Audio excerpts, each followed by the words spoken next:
해야 될 일이 있는데, 해야 될 공부가 있는데, 해야 될 운동이 있는데 스마트폰을 보는 나를 보면서 이렇게 생각하죠. 나는 너무 게으른 것 같다. 제 얘기입니다.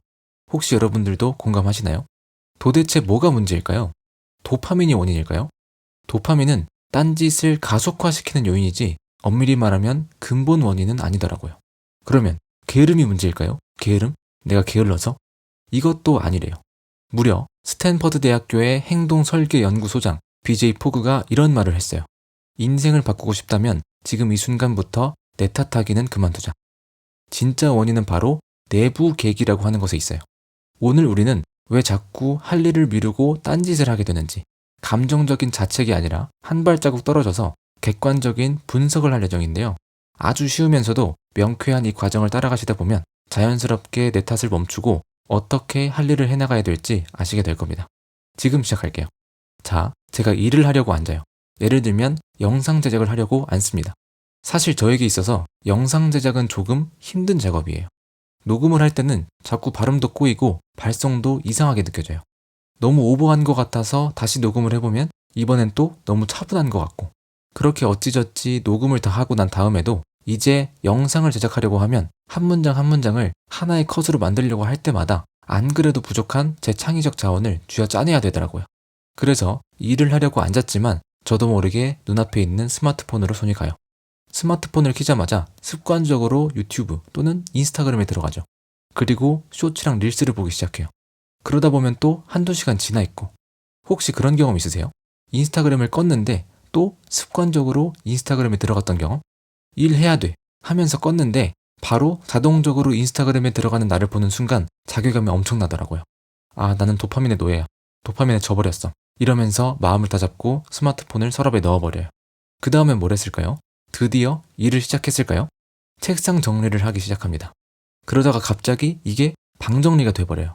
방 정리를 하다가 추억의 물건이 나와서 갑자기 추억에 빠졌다가 다시 정신 차리고 보면 하루가 다가 있어요. 나는 왜 이렇게 게으르지? 라고 말하면서 마무리까지 아주 깔끔하죠. 오늘은 딱 쉬고 스트레스 좀 푼 다음에 내일 하자. 아니 일은 하지도 않아 놓고 스트레스를 풀겠대요. 쌓인 스트레스가 없는데 무슨 스트레스를 풀어요? 이런 하루하루가 계속 반복이에요. 그러다 가끔 위기의식을 느끼고 한꺼번에 처리해버리죠. 자, 지금의 제 이야기에서 알 수 있는 사실이 두 가지 있어요. 첫 번째, 스마트폰과 도파민은 할 일 미루기의 근본 원인은 아니라는 거예요. 다들 그런 경험 있지 않으세요?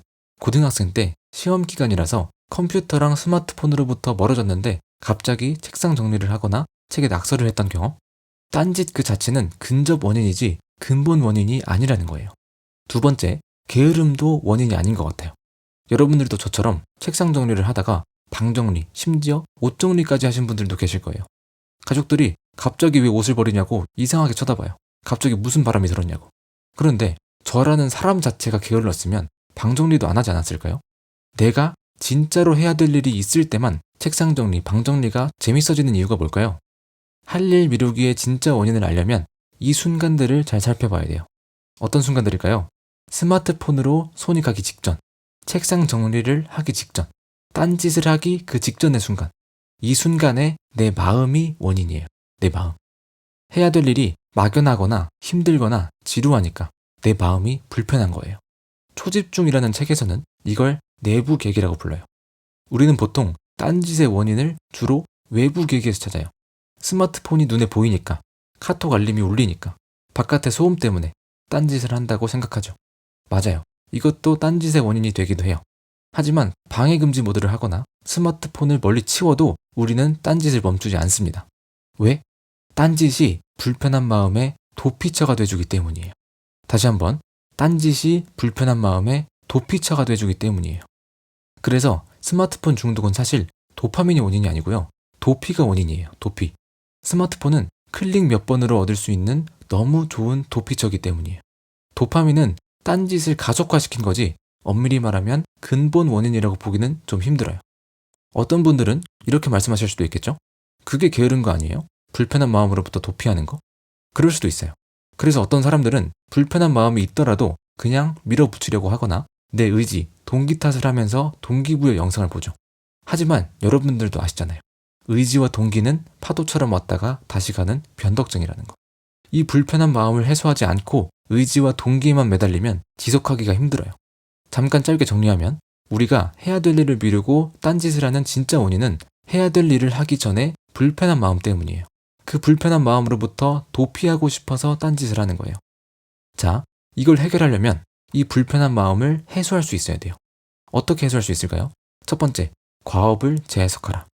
우리가 불편한 마음 때문에 도피했던 거잖아요? 그렇다면 해야 될 일을 재밌는 일로 재해석하면 큰 힘이 될 수 있지 않을까요? 그런데 말이 안 되죠? 어떻게 힘든 일을 재밌는 일로 바꿀 수가 있어요?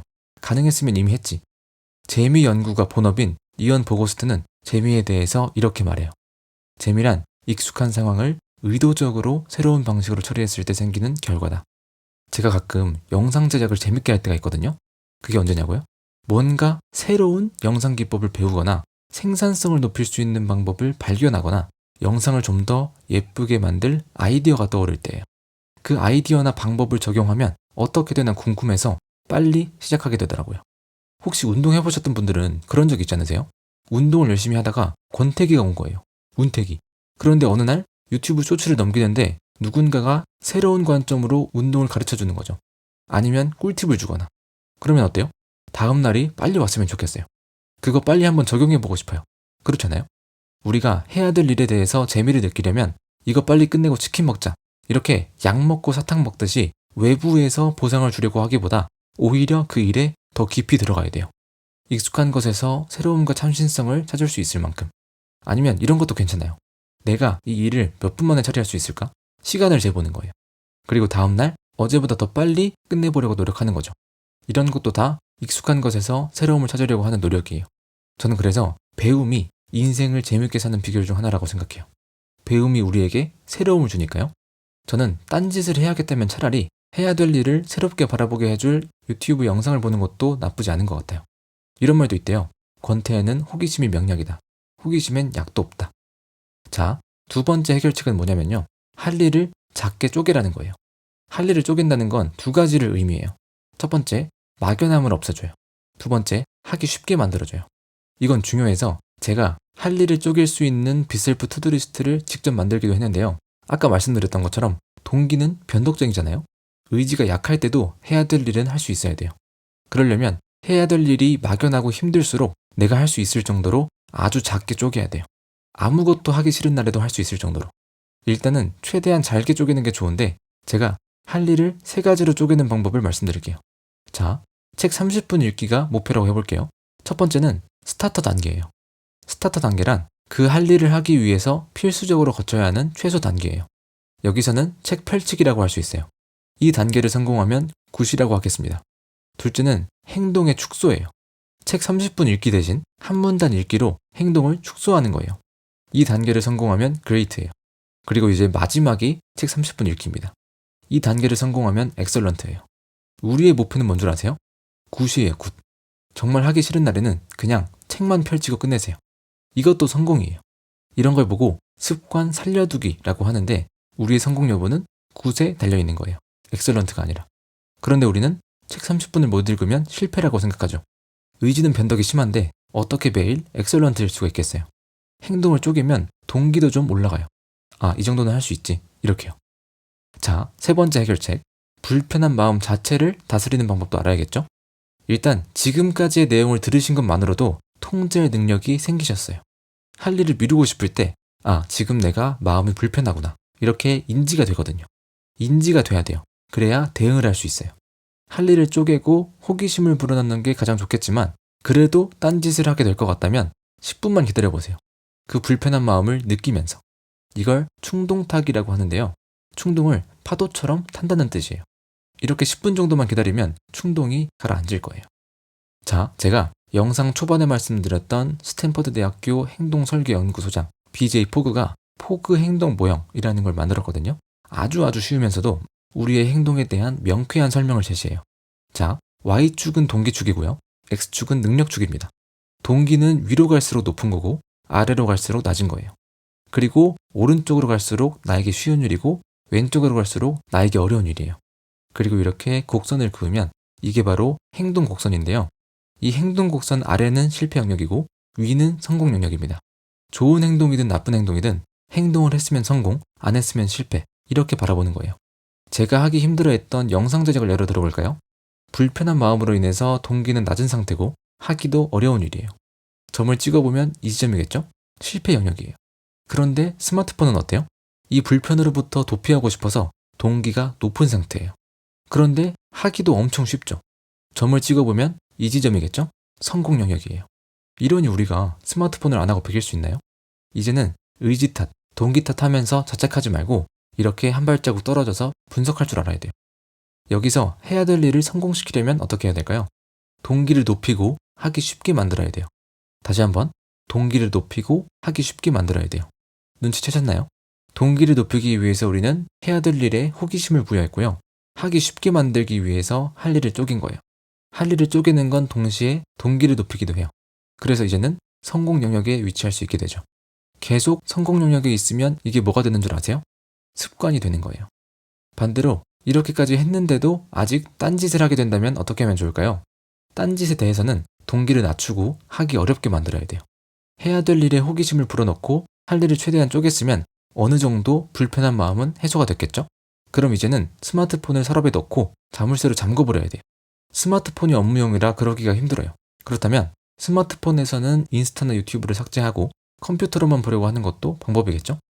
자, 이 영상을 보는 것만으로도 이제 내 탓을 안 하게 되시는 분들이 계실 거예요.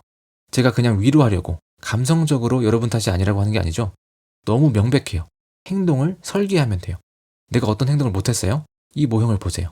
너무 어려운 일을 의지와 동기부여 영상만으로 해결하려고 하지는 않았는지 고민해 보세요. 그 대신 최대한 하기 쉽게 쪼개보세요. 동기가 낮을 때도 할 수 있게끔. 자꾸 나쁜 행동을 하게 돼요. 이 모형을 보세요. 하기 어렵게 만드세요. 이 두 가지가 합쳐졌을 때 내가 원하는 행동이 나올 거예요. 자, 여러분은 오늘 해야 될 일을 미루고 딴짓을 하는 진짜 원인과 해결책을 알게 되셨어요. 오늘 내용을 딱 3문장으로 정리해 볼까요? 1번, 게으름, 스마트폰, 도파민은 딴짓의 근본 원인이 아니다. 2번, 해야 될 일에 대한 불편한 마음이 나를 딴짓으로 향하게 한다. 3번, 이 불편한 마음을 해소하려면 과업에 호기심을 부여하고 할 일을 최대한 쪼개야 한다. 이제는 내 탓하기를 그만두고 원하는 행동을 통해서 원하는 인생으로 나아가시길 바랍니다.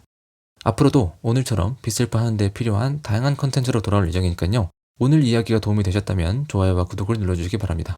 감사합니다.